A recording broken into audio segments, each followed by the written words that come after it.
Great Light of Masonry.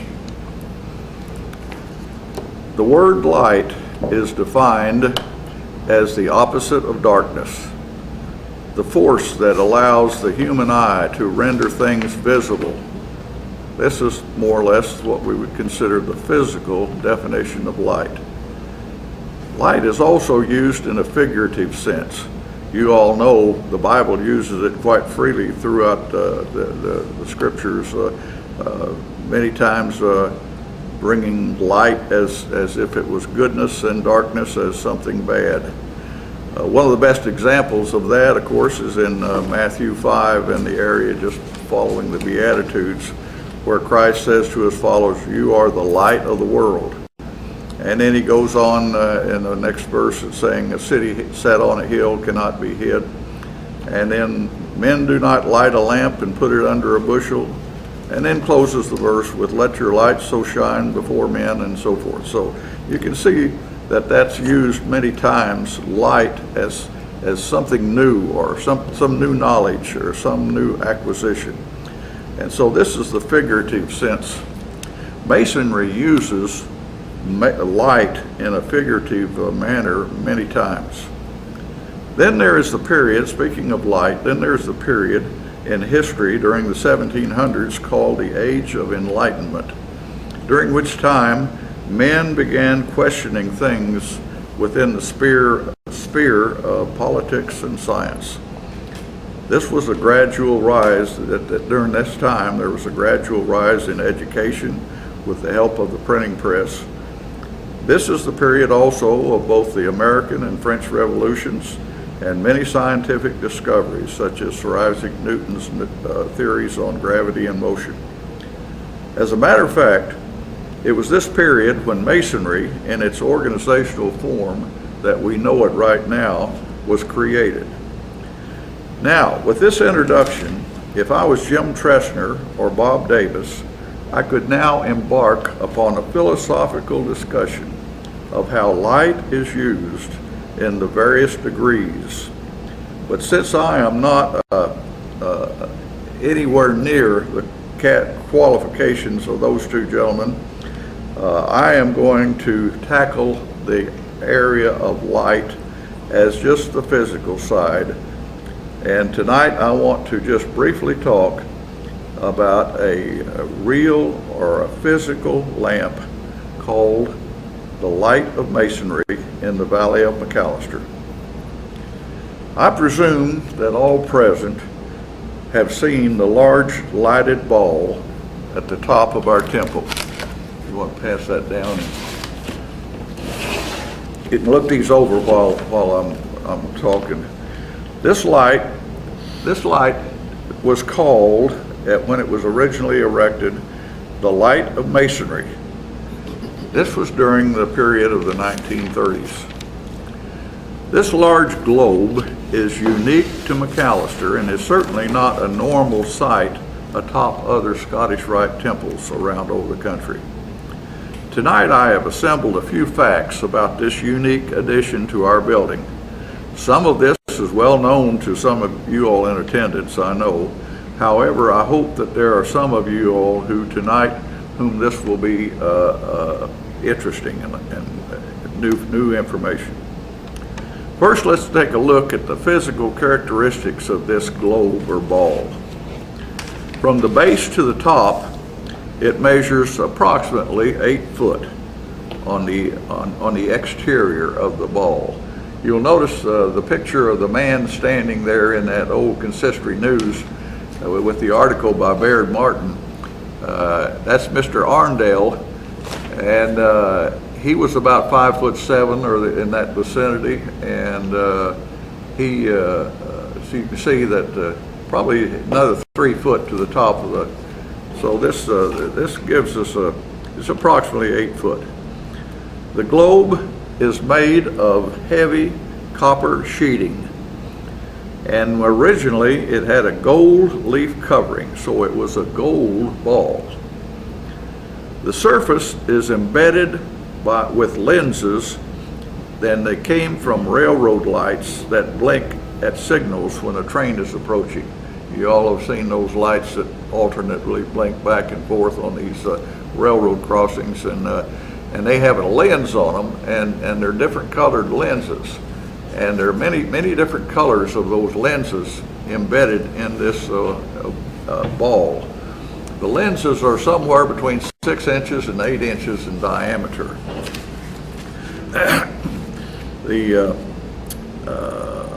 In an article in the 1952 Consistory News, that's the one that Bruce is reading right now, Baird Martin says there are 168 lenses in this ball, and in other publications I have seen the figure was 138. But regardless of what the number is, it's quite a bunch of lens in that globe, and I don't think it would be hardly worth crawling up there and trying to climb around on top of that thing to figure out how many.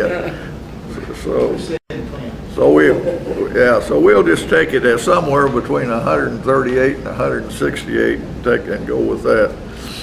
Now our building is 140 feet tall, 140 feet tall at the roof line, and that normally equates to a 14-story building. And then this light is between 50 and 60 foot above that. So you can see we're approaching the 200-foot mark, which is pretty darn high. And it's the highest thing in the city of McAlester that has some type of a solid anchor to the ground. That's not a flying machine of sorts. So when this ball was first installed, it originally had 4 300-watt bulbs, and they were located near the base of the light so that it would be easy to change them. You don't have to get up inside the bulb and the globe and to where the sockets are located. The lights are down closer to the base. And so that they originally had 4 300-watt bulbs. About 60 years later, at the same time, I understand that when the whole exterior of the building was lighted, if you'll recall back in those days when Paul Million pushed for that, and I think it was really a neat deal because at night the whole building now as can be seen. I know I sit out at the high school football stadium in the fall when the games start, and I can look up on the hill and see this beautiful big building up here lit up. Anyway, at that time, the lights were changed from the 300-watt bulbs to a single bulb, single socket, and that one bulb was replaced. What we put in there was a 400-watt sodium vapor bulb. I don't know what that means, but it's some kind of a super duper bulb that's supposed to last a long time and supposed to really give big light. Well, originally this light we're talking about was turned on during reunions only, back after when it was first turned, and it was turned on manually, turned on and off. But now with the aid of sensors, this light comes on every night as per the building exterior lights. Now, to me, the single bulb that we have up there certainly does not give the brightness that we used to see when we had the old system. But anyway, that's what we have right now. I've never been up the ladder. I've been on the roof of the building, and that's exhilarating enough. When you're on the top of the building, you could look down on the roof of the Aldrich, and so you know you're up pretty high. But I've never had guts enough or been allowed to go up the rings, and but that's got to be quite a sight. So since I haven't been up there, I talked to our building superintendent, Clem Peppers, and I had some questions for him.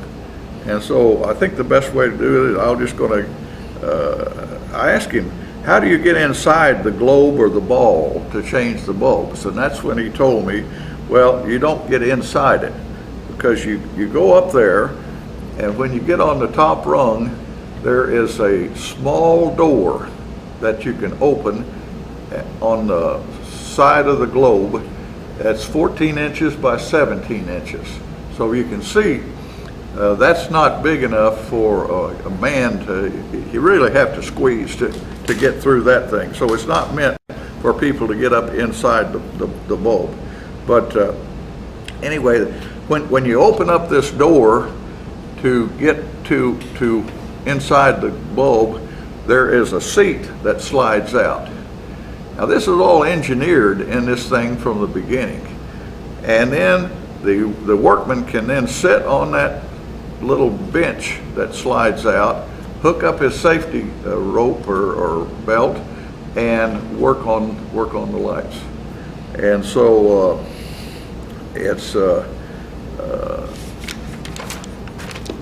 I asked him, I said, after 80 years, what's the condition of that ball? Does it leak? Does it have any water damage, wind damage, and so forth? He told me that it's amazing how good a shape the ball is in. He said it is very dry. He said the lenses fit into these little things that are made into the side of the copper surface. They're engineered such that lens fits just perfectly in there, and there's no room for water or anything to get in there, and so it stood the test of time for 80 years. That it's amazing to me. He said there are a few holes in the bottom part. You can see the framed picture here that are bullet holes. People have shot some.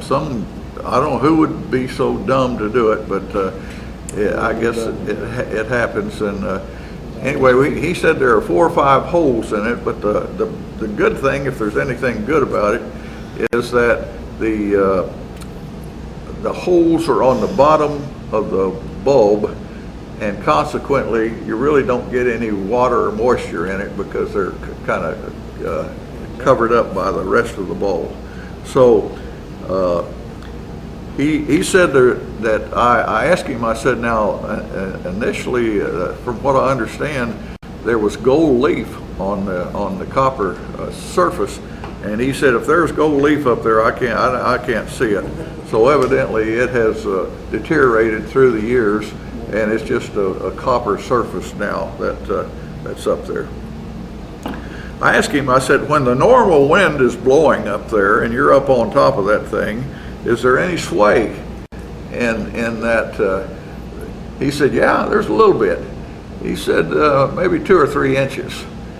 Well, that doesn't sound like much, but I bet you if I was up on top of that thing, 2 or 3 inches would be a thrill. But anyway, now here's something also interesting. I asked him, I said, Clem, when was the last time that you changed out that 400-watt bulb that was put in there? Now listen to this, 1993, 20 years ago.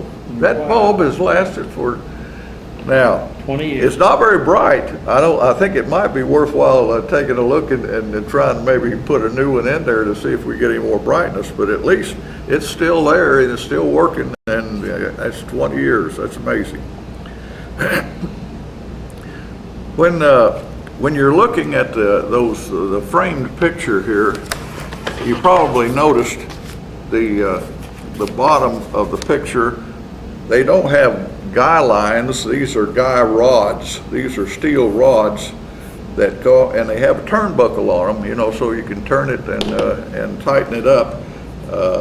But just like a regular guy wire or guy line, but these are steel rods. That's what he's standing on right there. And also, taken, when this picture was taken, that's when we used to string those Christmas tree lights down from the base and make it look like a Christmas tree.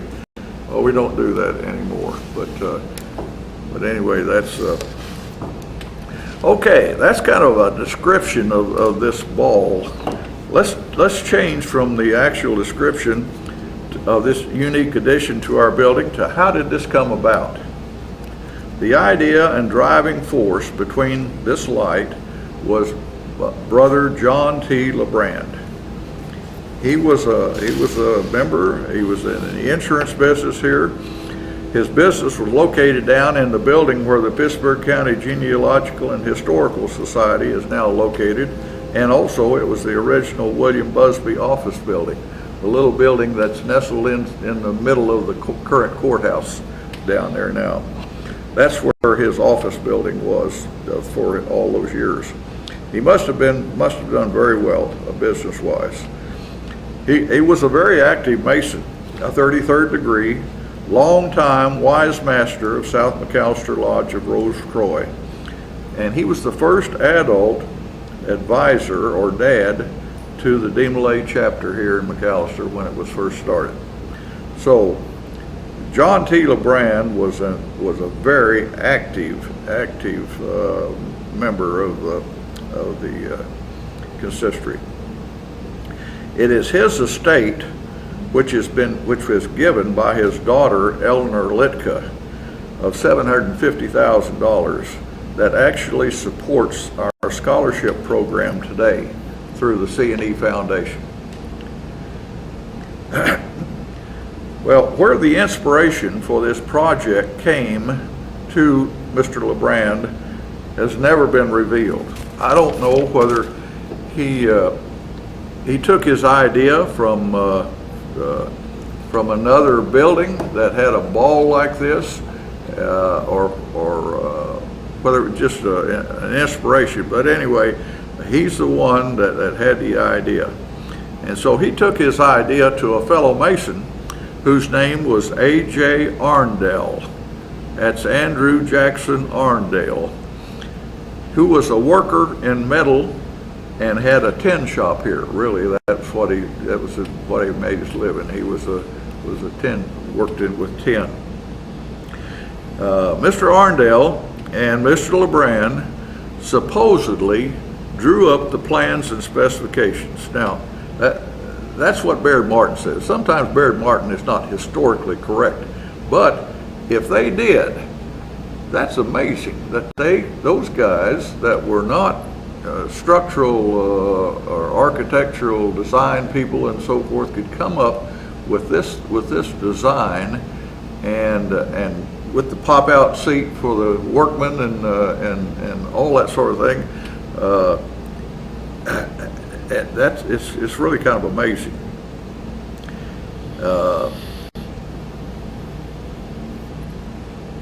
This thing, of course, like I say, it's weathered through the years, through tornadoes, hailstorms, lightning, and everything, and to be so well made, that would indicate to me that Mr. Arndale was a genius in working with metal. To make one of those sockets that house the lenses so perfect that there's no leakage 80 years later. Originally, LeBrand was going to finance this project himself, but as they got into the production, he realized the cost was going to exceed his original idea. So he came up with a plan.